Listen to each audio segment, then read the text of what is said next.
गौतम बुद्ध के जीवन में कई ऐसे प्रसंग हैं जो हमें सिखाते हैं कि हमें जो भी मिले उसमें खुश रहना चाहिए।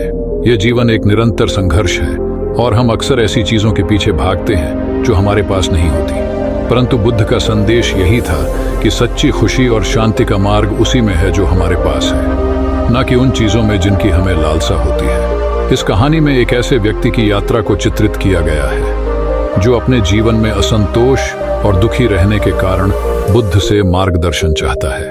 इस यात्रा में उसे यह एहसास होता है कि जीवन की सच्ची खुशी किस प्रकार प्राप्त की जा सकती है। एक गांव में एक साधारण व्यक्ति जिसका नाम आनंद था रहता था। आनंद को हमेशा अपने जीवन में असंतोष रहता था। वह हमेशा दूसरों की चीजों की तुलना अपने जीवन से करता था और खुद को दुखी महसूस करता था। उसे लगता था कि उसके पास वह सब नहीं है जो उसे चाहिए। उसका घर छोटा था, उसकी आमदनी मामूली थी और उसकी जिंदगी साधारण थी। वह दिन रात यही सोचता रहता था कि काश उसके पास भी दूसरों की तरह बड़ा घर, ज्यादा पैसा और आरामदायक जीवन होता। आनंद के मन में असंतोष का बीज गहराई से जड़ें जमा चुका था और वह अपनी साधारण जिंदगी से उगता चुका था। उसकी चिंता और असंतोष का असर उसके परिवार और दोस्तों पर भी पड़ने लगा। वह हर किसी से अपने दुख की बातें करता और कहता, मुझे ऐसा लगता है कि मेरा जीवन बेकार है, मेरे पास कुछ भी नहीं है, न ही कोई खास चीज है जिस पर गर्व कर सकूं। एक दिन आनंद को पता चला कि बुद्ध उसके गांव के पास एक बगीचे में अपने शिष्यों को शिक्षा दे रहे हैं। बुद्ध की ख्याति पहले से ही दूर दूर तक फैली हुई थी और लोग उनके पास अपने जीवन की समस्याओं के समाधान के लिए जाते थे। आनंद ने सोचा कि शायद बुद्ध ही उसकी समस्याओं का हल बता सकते हैं। वह बुद्ध के पास गया और उन्हें अपने जीवन की सारी परेशानियां बताईं। उसने कहा, महात्मा, मैं हमेशा दुखी और असंतुष्ट रहता हूँ। मुझे ऐसा लगता है कि मेरे पास कभी भी वह सब कुछ नहीं होगा जो मुझे खुश कर सके। मुझे कुछ भी अच्छा नहीं लगता और मैं अपने जीवन से थक गया हूँ। बुद्ध ने ध्यानपूर्वक उसकी बातें सुनी। फिर वे मुस्कुराए और कहा, आनंद, क्या तुम जानते हो कि दुख का असली कारण क्या है? यह तुम्हारे पास जो नहीं है उसकी लालसा में नहीं, बल्कि तुम्हारे पास जो है उसे नजरअंदाज करने में है। बुद्ध ने आनंद से पूछा, क्या तुम इस दुनिया में सबसे धनी व्यक्ति बनना चाहते हो? आनंद ने कुछ सोचते हुए कहा, यदि मैं सबसे धनी हो सकता तो शायद मैं खुश हो जाता।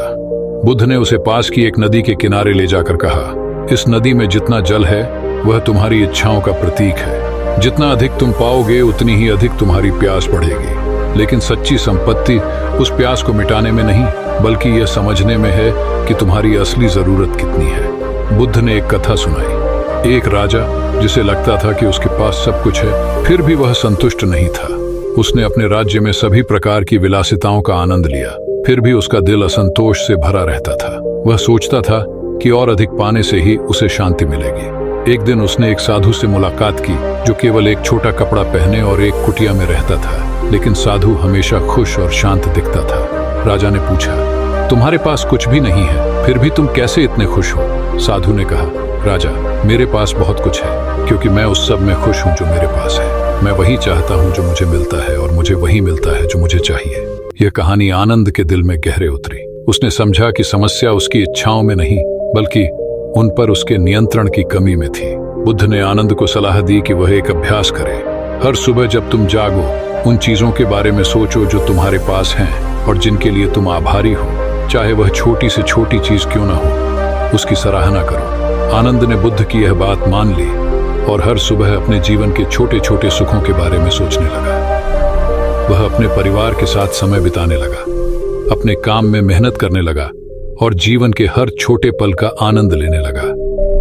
धीरे धीरे उसका असंतोष कम होने लगा और उसे एहसास हुआ कि खुशी वास्तव में बाहरी चीजों में नहीं, बल्कि हमारे दृष्टिकोण में होती है। उसने देखा कि जिन चीजों को वह पहले मामूली समझता था, वे ही उसकी असली खुशी का कारण बन रही थी।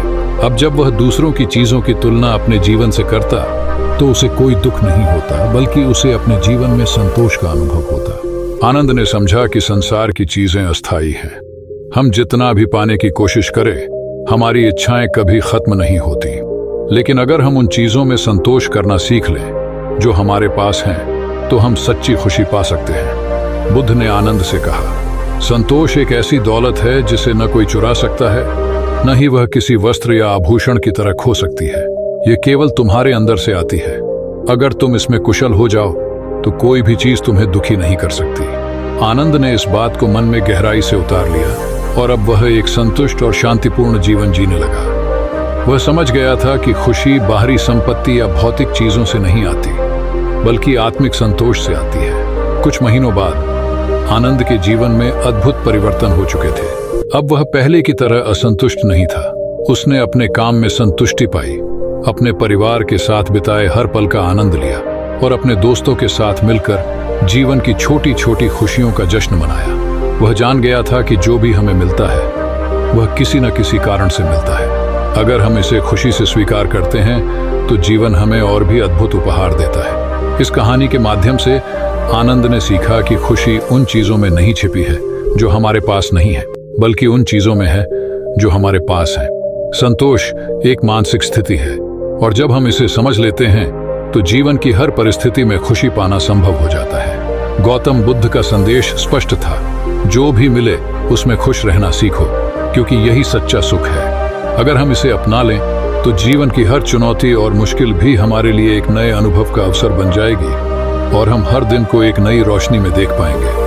अगर आप भी YouTube पर वीडियो बनाना चाहते हैं लेकिन आपको ये समझ नहीं आ रहा कि वीडियो के लिए परफेक्ट टॉपिक कैसे फाइंड करें, रिसर्च कैसे करें, एक एंगेजिंग इंट्रो कैसे बनाएं और एक परफेक्ट स्क्रिप्ट कैसे लिखें, इसके लिए मैंने एक ई बुक लिखी है उसमें पूरा डिटेल से बताया हुआ है।